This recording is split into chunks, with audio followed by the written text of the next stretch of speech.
Alright, in this lesson I'll be taking you through the process of installing Ruby on your Mac OS machine, and we'll be doing it with an application called RVM, which is short for Ruby Version Manager. Basically, Ruby Version Manager allows us to install one or more versions of Ruby on our computer in their own separate contained directory. So surprisingly, installing Ruby by itself on a Mac is a more difficult process than I would imagine it being, especially considering Ruby is very famous for its simplicity. In fact, the process for installing Ruby on a Windows machine, in my opinion, is much simpler. So if you don't understand all of the commands that I'm doing in this lesson, that's totally fine. Just make sure you copy them character for character and just follow along and execute as I proceed through the installation process. Alright, so I'll begin by opening a brand new terminal window. Here it is, and let me expand it. And believe it or not, Ruby is actually installed by default on Mac OS machines. The reason that we don't want to use the default system one is because it's usually out of date. We can actually check that Ruby is installed by writing Ruby in our terminal, and then a space, and then a hyphen or a dash followed by V. Basically, this part, the last part, the dash V, is what's called a flag, and it allows us to modify the command that we send to the computer. And all that we're doing here is asking Ruby for its current version. So when I execute this, we can see in my case it says Ruby 2.0.0. This is actually a version that was released, as you can see, way back in 2015, this latest revision. So it's at least 1 year old, perhaps even more when you consider its first revision. Now keep in mind your exact Ruby numbers here may be a little bit different. Your version may be a little bit behind or a little bit ahead. But regardless of what it is, it's usually at least a year or a year and a half behind what the latest and current version of Ruby is. So we don't want to be using the system one. In addition, we don't want to be doing things like modifying that core system installation. We want everything to be separate and in its own folder so that we can go ahead and play with it without any kind of worry. So in order to install a separate version of Ruby, we're going to be using the Ruby Version Manager, which is called RVM. So I have it open here in a separate tab in my Chrome browser. Let me open that up for you.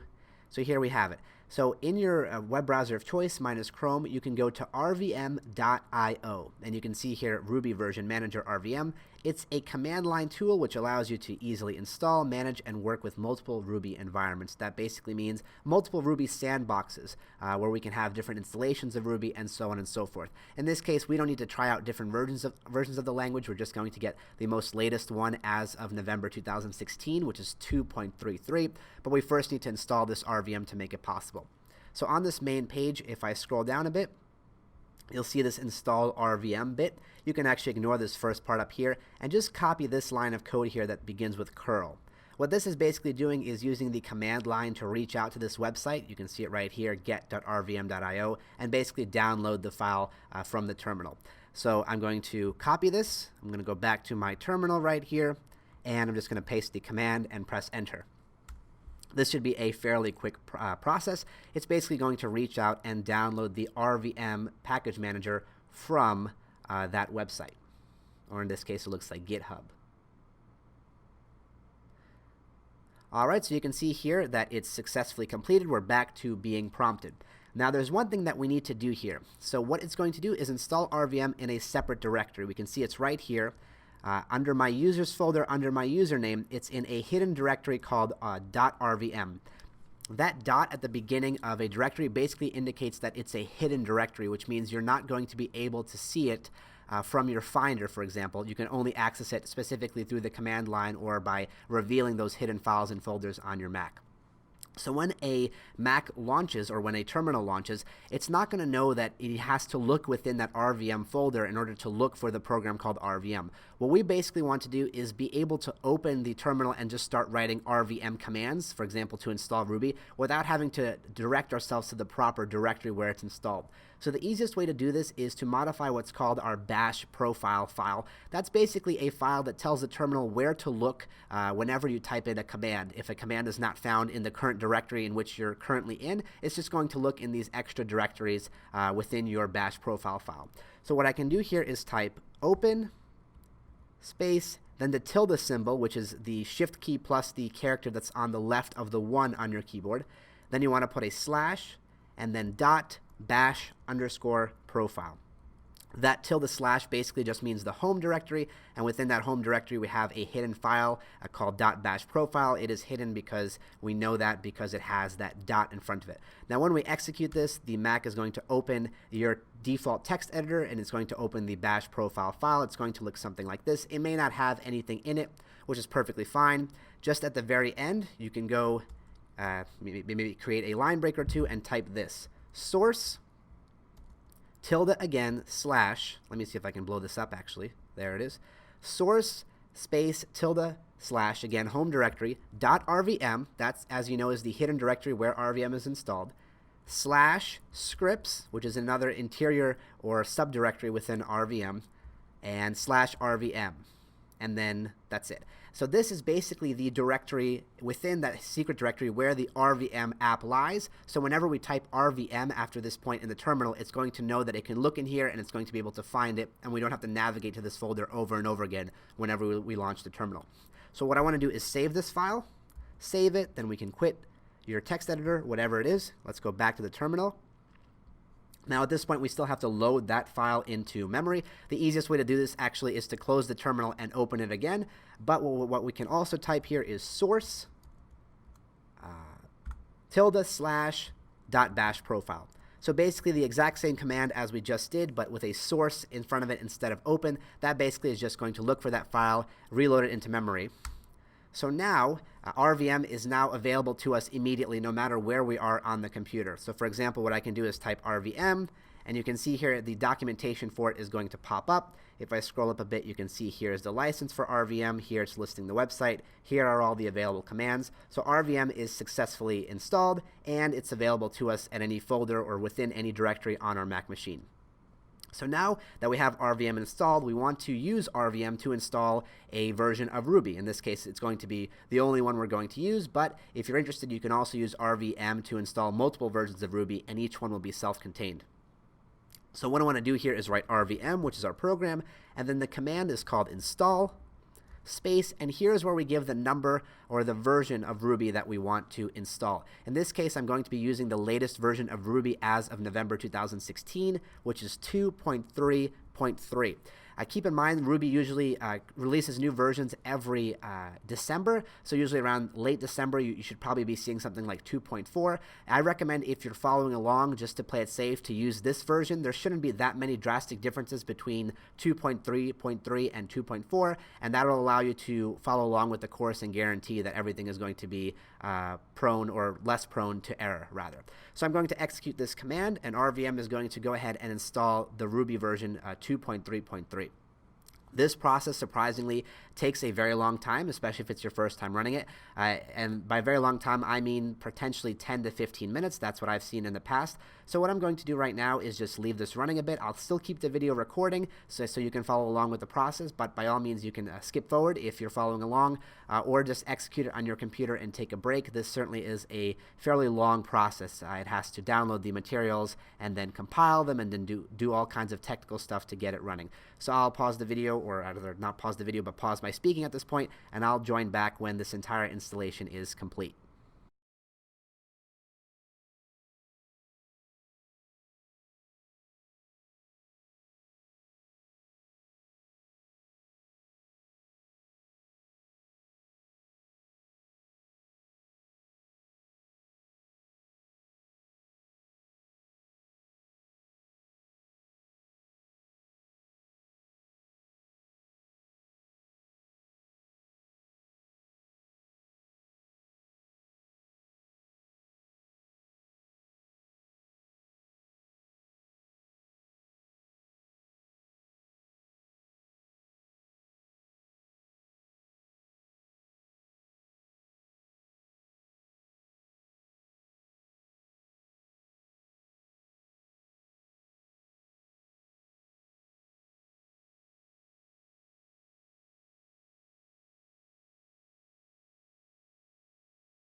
There it is. Okay, that took a little while. We can see it's a pretty extensive process. Configuration, post-configuration, compilation, installation.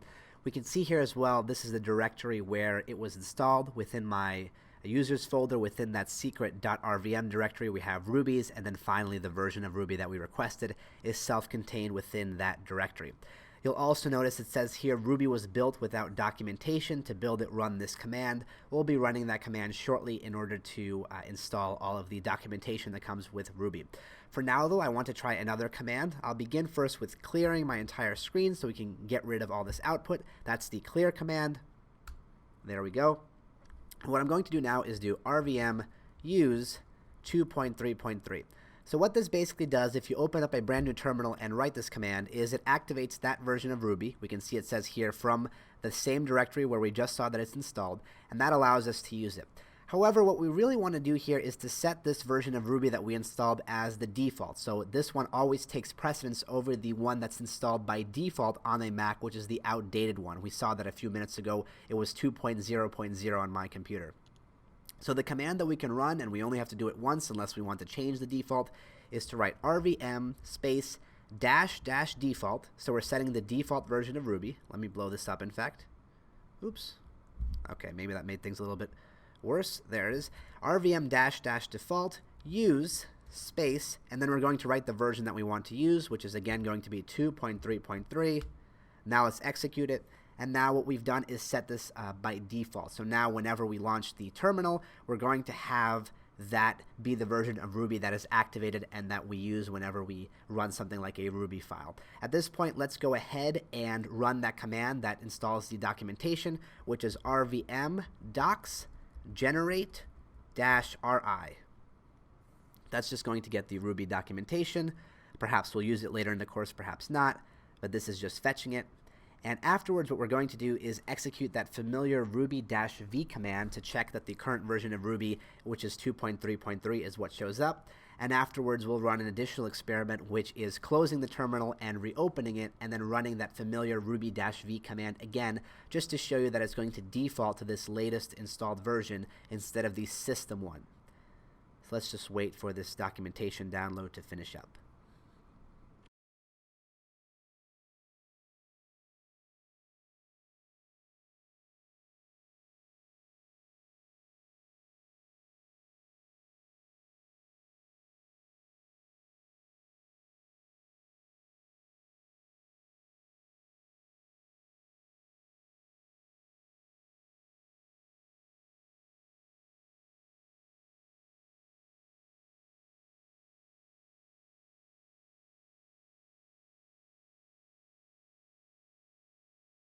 Alright, so now we're back. So what I want to do right now is to write ruby-v, and we can see right now it's giving me the version I just installed with RVM, which is 2.3.3. Perfect. What I'm actually going to do right now, as promised, is to quit the terminal. You can also use the keyboard shortcut Command Q. And at this point, I'm going to launch a fresh instance of the terminal. There it is. And if I do ruby-v, you'll see here it is giving me, again, that version that I just installed. So now that's going to be the default. Our standard Mac installation version, for me it was 2.0.0, is still safe. It hasn't been removed. We're simply going to be using this new one that we've installed with the Ruby version manager. And at this point, we are ready to go. So the next step in our installation process is going to be installing our text editor. That's where we're actually going to be writing the Ruby code. And we're actually going to be executing those files both from within our text editor, which is called Atom, and also within the terminal. So if you thought you were going to get lucky and not have to play around with this confusing terminal anymore, the bad news is we're still going to have to play around with it in order to run some of our Ruby files in the future. But that was the installation process for Ruby, and in the next lesson we'll be downloading and setting up Atom on our Mac computers.